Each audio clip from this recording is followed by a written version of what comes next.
Ek sit nou hier nou wonder ek en ek vra myself, is daar ook mense daar buite wat soos ek is wat ook gewonder het, wanneer gaan my deurbraak dan wees? Wanneer gaan ek dan my eie besigheid kan begin? En mense, ja, dit is nie maklik nie. Ons moet deur kolom stresse en moeilike tye gaan, want dit is net nie die regte tyd vir jou nie.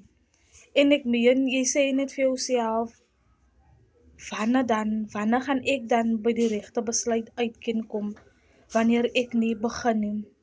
En kyk mense, ek het begin met die digitale bemarking waar dit jou eie online besigheid is waar jy moet begin. So ek het dan vir myself gevraagteken, is dit die regte besluit wat ek geneem het? En ek weet dat gaan altyd doubt feelings is en so, maar wanneer gaan jy die stap neem om vir jouself te kan sê nee man, ek moet begin met my eie besigheid. En digitale bemarking, dit is jou eie besigheid waar jy begin. Dit is 'n done for you program wat alles insluit is die outomatiese stelsel wat 24/7 vir jou werk. Jy hoef nie elke keer te gaan kyk of so aan te sê.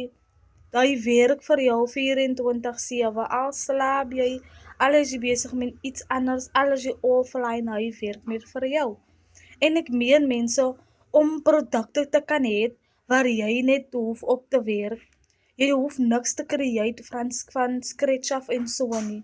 Alles is al reeds op vir jou gestel. Die back office is vir jou opgestel, jou systeem en jou website is opgestel. En mense, indien jy meer wil weet, sê dit van my website en ek deel die inligting saam met jou.